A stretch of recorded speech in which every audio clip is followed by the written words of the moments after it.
videoları çekiyorum ve bir kartta, SD kartta topluyorum.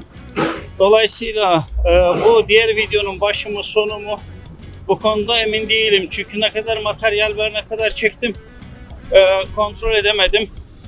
Aynı zamanda internet problemi olduğu için de yükleyemedim. Ama burası Irkutsk. Yani Güney Sibirya'da Baykal Gölü'nün hemen batısında. Doğu batı kavramları evet değişiyor. Ülkeler değişince haritaya baktım aklımdan ve batısında.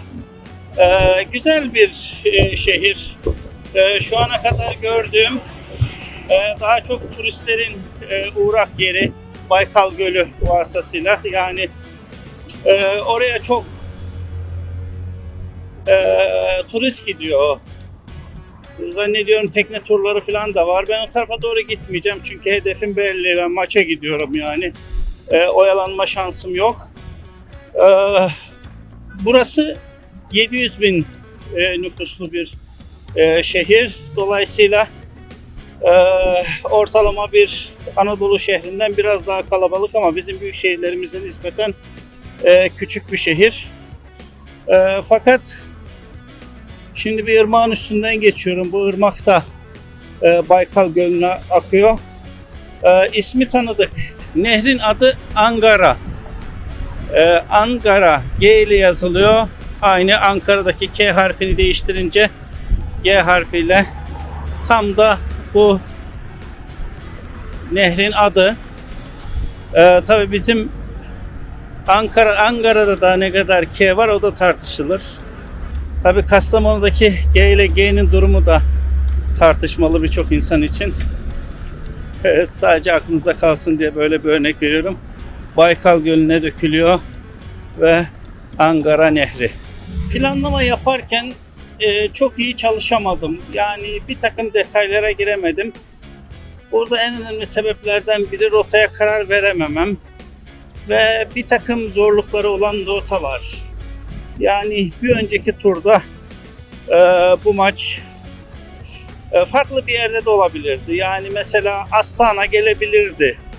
Bize böyle bir durumda bu yolculuğun en uzun deplasman yolculuğu olarak teşkil edilmesi mümkün olmayabilirdi. Veya Güney Kıbrıs takımı çıkabilirdi. Larnaka. Zannediyorum onlar da Legia Varşova'ya eminim en son 4-1 bitti maç.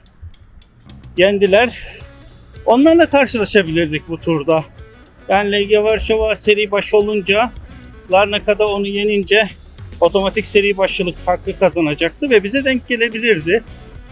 Oraya da gitmek çok mümkün olmazdı. Çünkü Güney Kıbrıs'a sadece uçakla gidilebilir. O benim konseptimin dışı.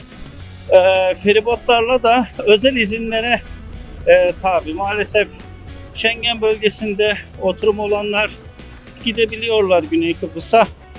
Fakat yine de özel, yani Türk vatandaşları için özel izin gerekiyor. Bu sebeple çok iyi çalışamadım bu bölgeye. Çalışamadığım ikinci mesele de maalesef içinde bulunduğumuz politik süreç ve o politik sürecin getirdiği bazı zorluklar. Mesela uzaktan bilet alma mümkün değil Rusya'ya. Mastercard'la Visa kart geçmiyor. IP'leri Avrupa'dan bloklu. Dolayısıyla tren biletlerini bile işte VPN'le falan kontrol ederek, eşleştirerek almaya çalıştım. Daha doğrusu alamadım. Almaya çalıştım, alamadım. Sonunda karar verdim. Gidince orada alırım diye. Irkutsk'a inince toplam 40 dakika vardı ve bir şeyin kararını vermem lazımdı. Ya kalacaktım, bir internet bulup videoları yükleyecektim ya da devam edecektim. Ben kalma ile devam etme arasındayken gişeye gittim. Bilet alacaktım ve rublem olmadığı için bilet alamadım. Kartlarım geçmiyor. Dolayısıyla nerede ruble bozdurabilirim? Dediler bankada. Sonra bir bankanın A şubesine gittim. Burada hiç kasa yok dediler. Sonra onlar merkezde bir yer önerdiler ve şimdi yürüyorum. Yaklaşık bankaya işte 30-35 dakika yürümüştüm. Oradan da bir 40 dakika merkeze doğru yürüyorum. Parayı bozduracağım. Sonra karar vereceğim. Eğer kendimi çok iyi hissedersem gideceğim tren istasyonuna. Tabii internet videoları falan aldıktan sonra orada bekleyeceğim ilk trenle, müsait trenle gideceğim. Devam edeceğim yani. Gideceğim dediğim bir sonraki şehir zaten 24 saat sonraki de yani kısa yakında bir şehirde yok. Ya da ikinci alternatif kalacağım burada. Bir otele yerleşeceğim güzel. Duşumu alacağım, karnımı doyuracağım, internetteki işlerimi halledeceğim ve yarın yola çıkacağım. Bu sadece bir risk. Benim planlamamda 1,5 günlük bir boşluk vardı. O 1,5 günlük boşluğu da yani burada değerlendirirsem ileride lazım olacak. Ayrıca şöyle bir durum da var. Eğer Shakhtar Donetsk Panathinaikos maçını Shakhtar kazanamaz, Panathinaikos kazanırsa bu yolunda artı 2000 kilometre demek. Karayoluyla 2000 kilometre de yani nereden baksanız arabayla yani bir şeye gitseniz bile hiç durmadan kesintisiz gitseniz bile 36 saat 40 saat bence Krakow'dan sonra Atina çok mesafe yani o hakkımı daha gezinin başında kullanmak istemiyorum ama şöyle de bir aklımda şey var oturmuş niyeyse daha önceki gezilerden. Ya diyorum ki ilk günlerde biraz zorlu oluyor bu işin ama sonra alışılıyor. Dayan Taner. Bu parasızlığın, açlığın bir sonu yakında olacak. Uyursun dinlenirsin. Ama bu vesileyle söyleyeyim yani ben de çoğu zaman kafamda gel git yaşıyorum. Kafamda yani globalizm iyi midir değil midir diye ama ya kardeşim almış çırtımı çıkmışım yola. Yani dünyanın her yerinde geçen sistemler, kartlar, para sistemleri olması lazım yani.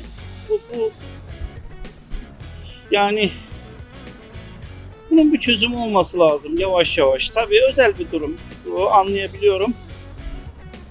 Ama bir taraftan da globalizm taraftarıyım biraz. Küreselleşme taraftarıyım. Yani bu şekilde hem kültürler birbirine girecek hem insanlar birbirini daha iyi anlayacak. Aslında anlamadığımız için, birbirimizi dinleme şansı bulmadığımız için belki de hep başka insanlar kötü.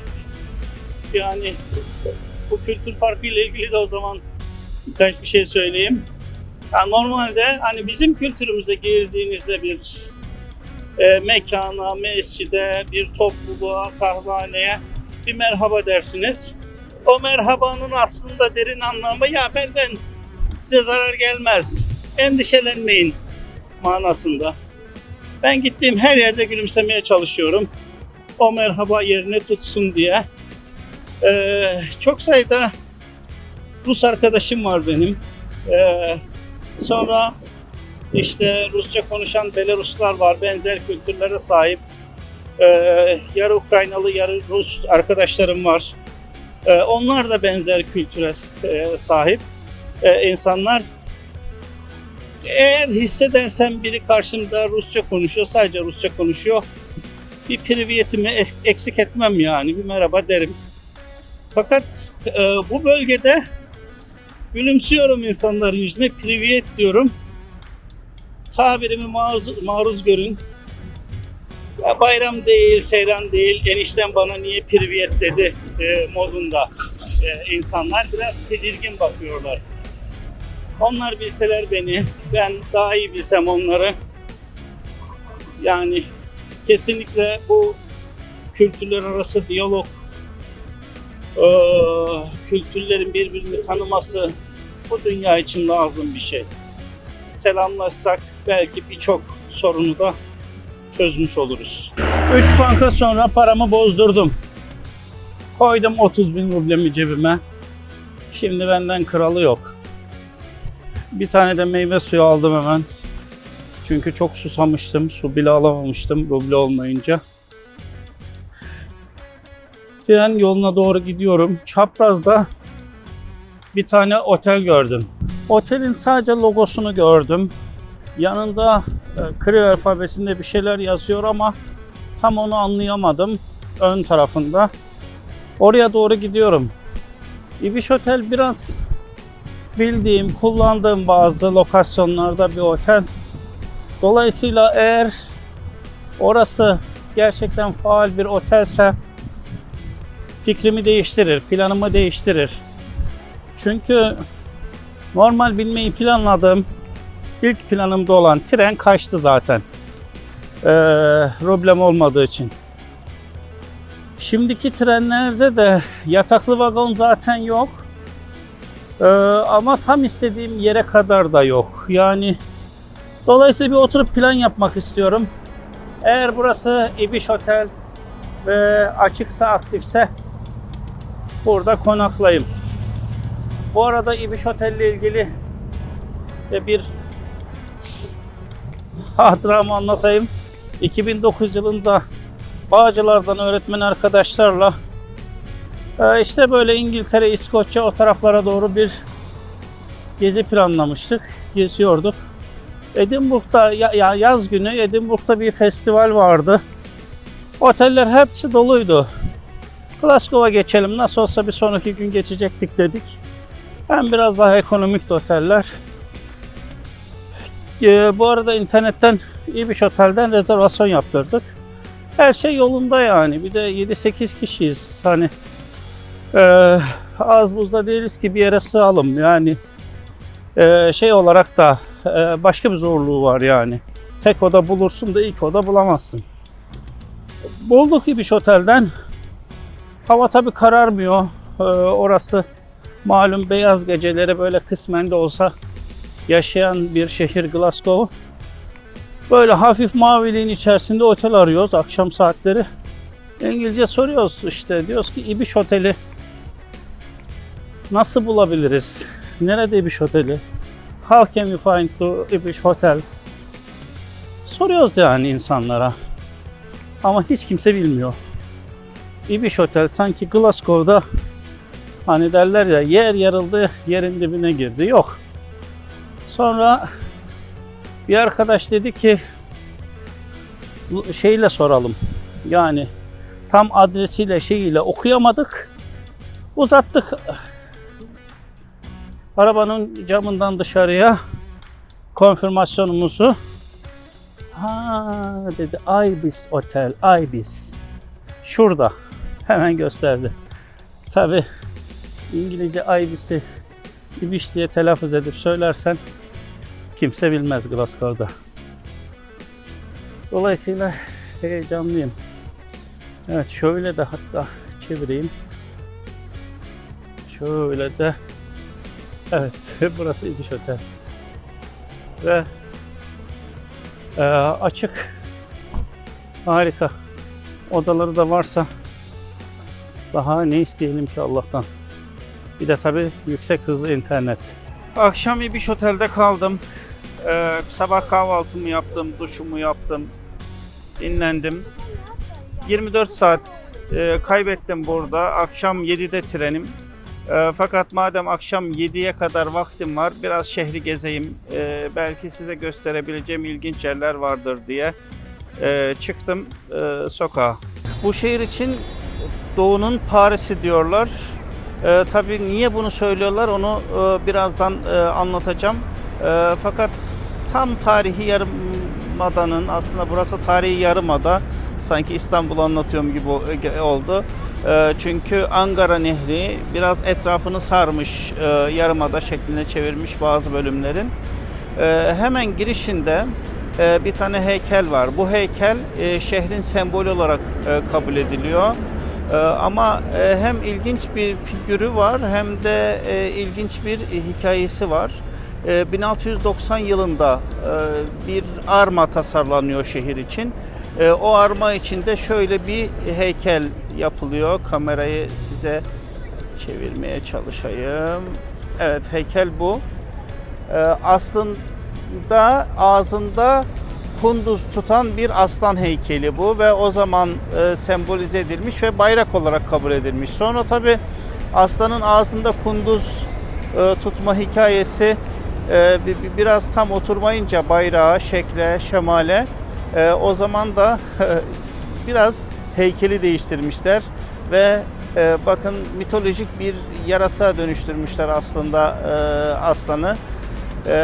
Ön tarafta kafası aslan gibi görünüyor fakat arka taraf kuyruk bölümü, arka ayakları falan bir kunduza benziyor. Böylelikle bayrakta evrim geçirmiş. 1823 yılında o zaman ülkenin tabi başkenti Kaliningrad. Kaliningrad'da otokrasiye ve köleliğe karşı bazı aristokratlar ve subaylar ayaklanıyorlar. Meydanı dolduruyorlar. Fakat bu ayaklanma kısa sürede bastırılıyor. Hatta bazı kaynaklarda 100'ün üzerinde ölen insanın olduğu söyleniyor orada. Ayaklanmanın önde gelenlerini ayaklanma sonrası, ayaklanmayı bastırdıktan sonra asıyorlar. Ama diğer işte aristokratların bir kısmını, hatta subayların bir kısmını da sürgüne gönderiyorlar. İşte sürgüne gönderdikleri o şehir İrkutsk. Yani aslında İrkutsk aynı zamanda sürgün şehri olarak kabul edilmiş. O zaman şehre gelen aristokratlar, aydınlar şehrin çehresini değiştiriyorlar. Edebiyatta, şiirde farklı bir noktaya doğru götürüyorlar, güzelleştiriyorlar bu şehri ve dolayısıyla Doğu'nun Paris'i denilmesinin sebeplerinden birisi de bu. Diğer sebebi aslında dünkü anlattıklarıma veya işte bir önceki bölümlerde anlattıklarıma sayabilirsiniz. Baykal Gölü. Yani hem edebiyat hem kültür sanat birleşiyor hem de tarihi bir güzellik var. Dolayısıyla İrkutsk şehri Doğu'nun Paris'i olarak anılıyor bu sebeplerle. Şehrin bu bölümünde süslü ahşap evler var ve hem tarihi yansıtıyorlar hem de bugün için turistlerin uğrak mekanı oluyor buralar. Hemen şehrin çehresini değiştiğini söyleyebilirim. Sağlı sollu kafeler var. İnsanlar buralarda dinleniyorlar. Ve hemen şöyle kamerayı şuradaki eve çevireyim. Bakın pencerelerindeki süsler, o çardaklardaki süsler hem zenginliği hem de o insanların aristokrat olduğunu gösteriyor. Onun bir göstergesiymiş bu.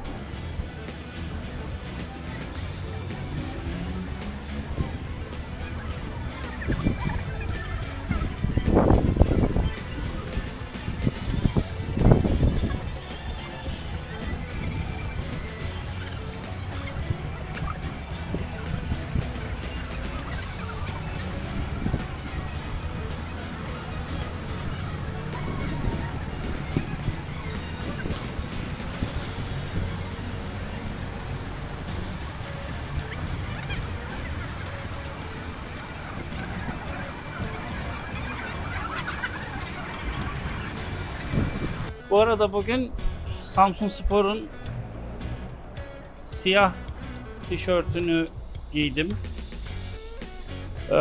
Stor 55 ve ekibini yani tebrik ediyorum. Bence çok güzel bir ürün çeşitliliği sunuyorlar.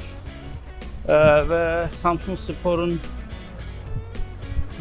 bu shop tarafını, bu store tarafını çok iyi yönettiklerini düşünüyorum.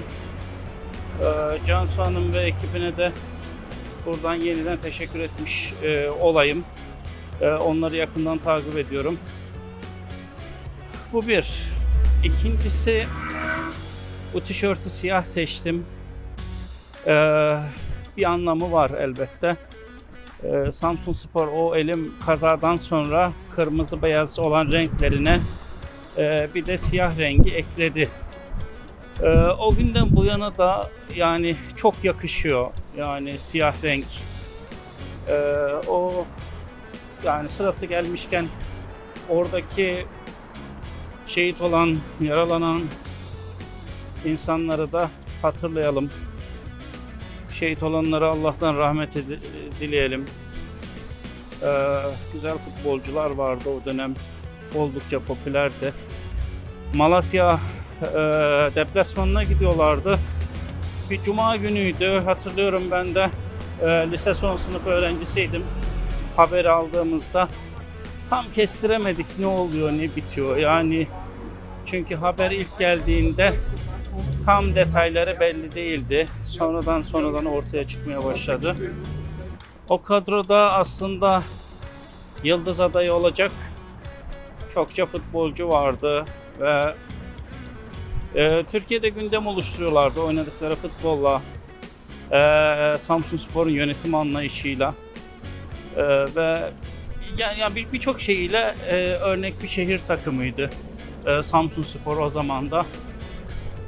Dolayısıyla bu kaza Samsunspor'la birlikte aslında ülke futbolunu derinden yaralamıştı, üzmüştü. O dönem ben yakından takip ettiğim Fatih Uraz vardı kalede. Yolumuz daha sonra bir iki defa kesişti Fatih abiyle. Onu ilk Adana Spor maçında izlemiştim 88 yılında 3-0 yendiğimiz sahada. Sonra talihsiz bir İngiltere maçı ama sonra yine güzel oynadığı bir İngiltere maçı 0-0 kaldığımız maçta o kurtardığı top, yani yıllarca yani bazı otoriteler o kurtarışı futbol tarihinin en iyi kurtarışlarından biri olarak saydılar. Yani bence de çok harikaydı. Sonra Fatih abiyle yıllar sonra yani tabii Fatih Uras o kazada sakatlandı. Sakatlandıktan sonra Beşiktaş onu aldı, transfer etti. Biraz moral olsun, biraz da işte yedek kaleci pozisyonunda olsun. Kendini toplarsa da yeniden kazanmış oluruz Türk futboluna diye. Ama olmadı, nasip olmadı. Hem o psikolojinin getirdiği motivasyon eksikliği olabilir. Veya işte sakatlıklardan da bir türlü doğrulamadı. Çünkü o kazada sakatlanmıştı normalde. Darbe almıştı. Sonra şeye döneceğim tekrar. Spor AŞ'nin düzenlediği bir turnuvada aynı takımda oynadık. Yıllar sonra Fatih abiyle. Fatih abi kaledeydi. Ben de defansın sağında. En kötü oynayanları defansın sağına verirler ya. Tabii bu arada Zeki Yavru'dan özür diliyorum. Yani sağ defansta oynuyor ama harika işler çıkarıyor. Hemen oraya gönderme yapmayalım. Defansın sağındayım fakat karşı takım o kadar motive ki. O kadar motive. Çünkü milli kaleciye gol atmak için herkes vuruyor ve bam güm şey yapıyor. Fatih abi de artık hem yoruldu hem artık futbolu bırakmış, yani milli kaleciliği geçmişte kalmış. Siz adama niye yükleniyorsunuz? Dedi Taner yer değiştirelim. Sen kaleye geç, ben şeye geçeyim artık. Rahatsız oldu yani. Çünkü yani yediği golden sonra da böyle alayımsı değil ama karşı tarafın abarttığı sevinçler var. Yani neticede milli kaleciye gol atmış ama halı sahada oynuyoruz, yani turnuva halı sahada. Sonra yer değiştirdik falan. O maçı da kazanmıştık 5-4.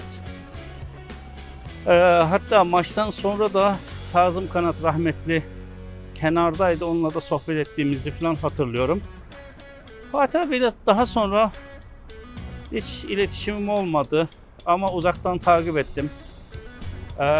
Kaleci antrenörlüğü yaptı. Kaleci okulu açtı falan. Sonra Amerika'nın hatırı sayılı Virginia Üniversitesi'ndeydi zannediyorum. Orada futbol yaz kampları falan düzenledi. Yani Türk futboluna aslında çok daha iyi hizmet edebilir görünüyordu. Fakat olmadı. Yani maalesef olmadı çünkü hak ettiği yerde olamadı Fatih Uras. Türkiye'nin bence yetiştirdiği güzel kalecilerden biriydi. Bu bölüm zannediyorum yol hikayesinden çok Irkut hikayelerine döndü. Ama Irkut'tan ayrılıyorum. Şimdi 7:23 geçe bir trenim var. Ve biraz da erken gitmek istiyorum. Bir önceki tren kaçırdığım için temkinli davranıyorum. Yani yoğurdu üfleyerek yiyeceğim. 2 saat önceden bekleyeceğim trenin peronunda. Çünkü bir sonraki güne kalmak demek hem benim açımdan vakit kaybı hem de maça yetişememe tehlikesi getirir. Bu arada şu videoyu çektiğim tarih 12 Ağustos. 9 gün var ve 2 gün sonra maçın tam stadı belli olmuş olacak.